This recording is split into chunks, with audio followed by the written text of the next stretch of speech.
Hi everybody, just a quick word about this year's video. So this is my annual race report for Tiger Claw. This is the 2023 edition.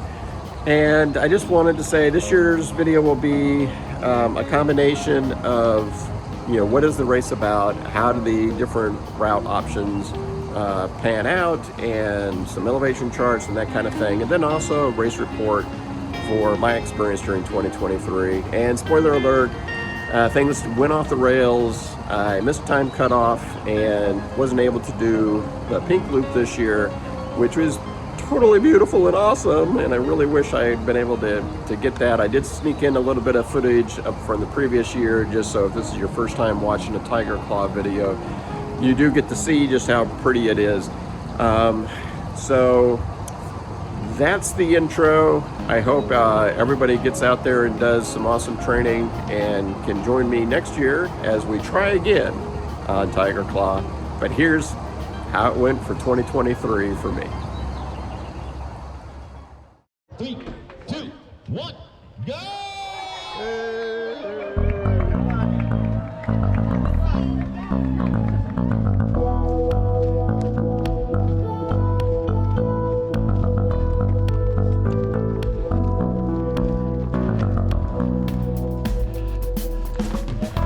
Hello, welcome back to the back of the pack and to Tiger Claw 2023. One of my favorite races, put on by Kim and Ethan Newberry in outside of Seattle in the Issaquah area, going up Tiger Mountain. So little things have evolved this year. We started in the town, and I'm on the initial 4.5 mile trail to get to the base aid station for the mountain. And from there, we'll go up and down 3 times. You might recall in earlier runnings of the race, for 2 years, we went up and down 4 times. So you'd think that's easier, but no, it's not. It's still about the same total elevation gain. It's just one of the loops has gotten a little longer, and this opening trail has more elevation. So anyway, gonna be a nice day.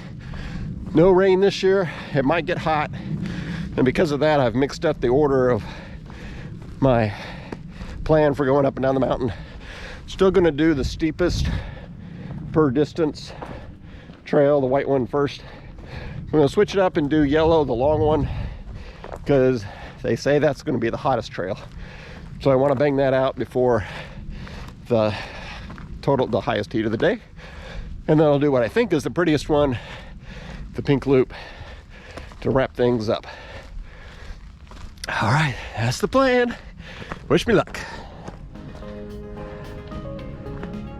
So to review that again, Tiger Claw is now a full 50K distance, 8,800 feet of total elevation gain. Everybody starts out with green. Not too hard, about 4.5 miles, 500 or so feet of elevation gain. Then you get to choose which trail you want to do your ascents on, white, yellow, and pink, and we'll go into more of those details later on. Everybody does the blue on the way down each time, and everybody does the red to wrap it up. So let's get back to the trail.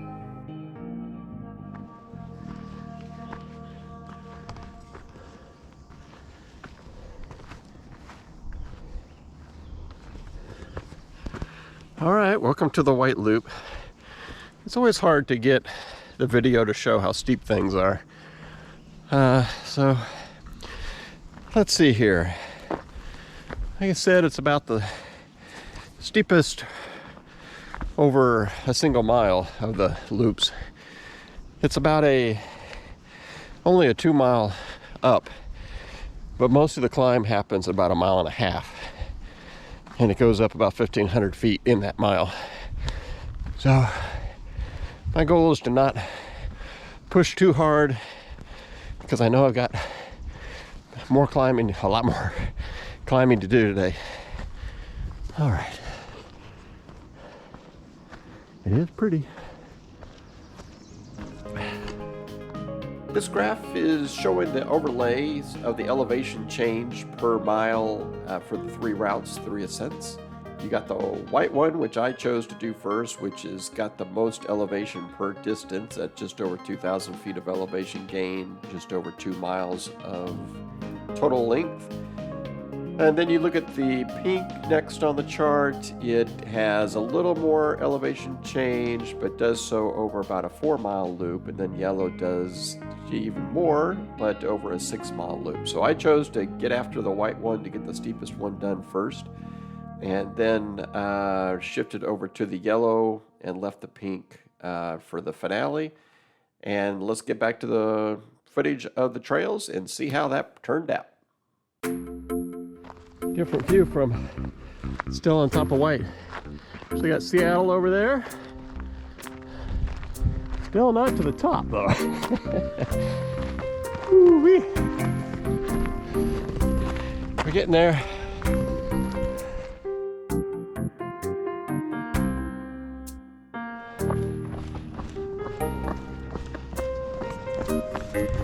Okay. I'm heading down the blue return for the first time. Pretty straightforward. A little technical toward the top, but then it comes out to this nice path. All right, just trying to take it easy, not overheat, get some calories in, so I'll be ready to go for the next big climb. Dun, dun, dun.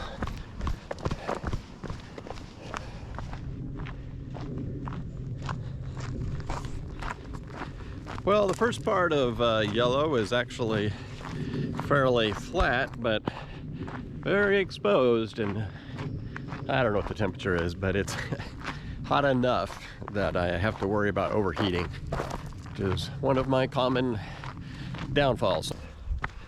All right, good news. We're out of the sun, off the power line.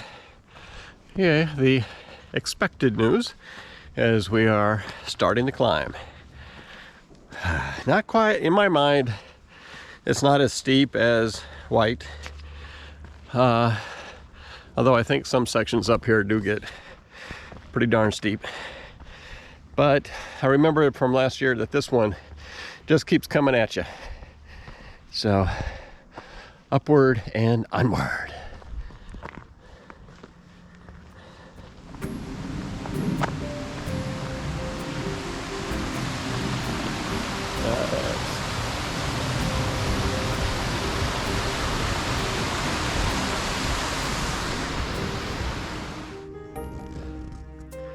Well, from what I can tell, I'm about halfway up the yellow.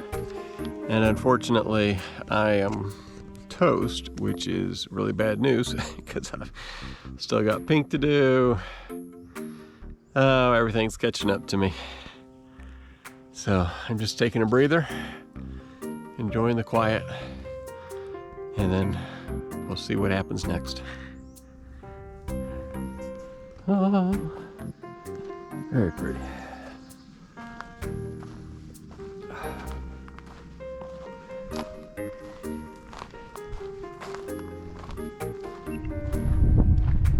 Oh, just popped out of, I guess, the first peak on yellow. That radio antenna over there is the top aid station. Boy, that was hard. I'm usually just keep one foot in front of the other and keep moving. But today I'm questioning, do I really have enough in the tank? Oh boy. Ooh, okay, so we're back on the blue line, going down for the second time. Oops. Spent a few minutes in the top aid station. They helped me cool down, put some ice in the vest, and got water back in me and some potato chips. Still don't feel like any solid food's gonna work, but doing what we can. All right, let's keep moving forward. I'm still moving okay. Coming out on the descent. Did fall once. I almost fell this second time, but more importantly, I'm pretty sure I've missed the time cutoff to start the third loop. But we'll see. I'll just go up and see what the deal is, and I'll tell you all about it.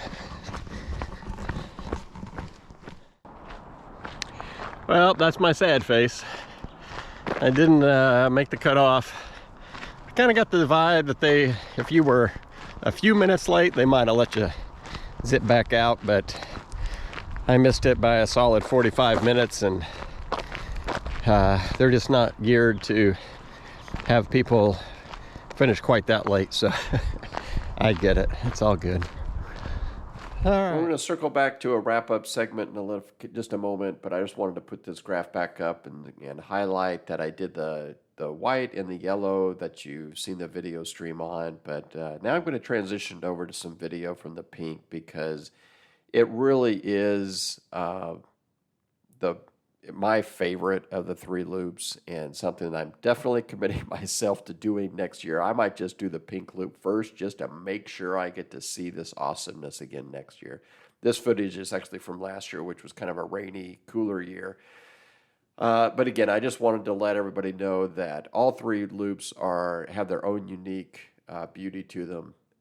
Pink is definitely one you want to make sure you do. All right, so let's do a little post-mortem on the day that didn't go to plan. Number one, I'd say my training program wasn't up to snuff. And boy, don't underestimate basically 9,000 feet of elevation gain. That's, if you're not trained for that, it's going to be a long day. So that's number one. And then, life got in the way, and I got super tired, exhausted, and ended up getting a sinus infection this week, and so that detracted. And so knowing that stuff, I should have started out even slower at the beginning. I wasn't, pushing, but I should have been even slower so that I had a little more in the tank, a little more peanut butter to spread around when I got later on in the fangs. So that was kind of like the prep stuff. And then more of the tactical, doing the yellow, or while I was doing the yellow, seeing I was running out of gas and going so crazy slow on the climb, I just wasn't able to, or I needed more water than I was packing. And I only took one water bottle with me, and it was electrolytes, and my body wanted water. I got the electrolytes to stay down, but I really needed water, and I really needed 2 bottles of it because I was out there so long. And then at the end of the yellow, it was getting super hot, so I overheated. All of that kind of just made the yellow loop so crazy long that I ended up missing the cutoff. But so, any lessons to be learned there? I guess, train for the race, kind of a basic one. Need more elevation training if you're going to do Tiger Claw. And be sure you carry more water than you think you're going to need. I guess those are really the 2 big things. Well, I ramble on for just a little bit longer in that video clip, but gosh, this video is already way too long, so I needed to cut it off and just say, hey, Tiger Claw is fun. Get out there, train for it, go for it, and I hope to see you again at the back of the pack. And until then, enjoy your runs.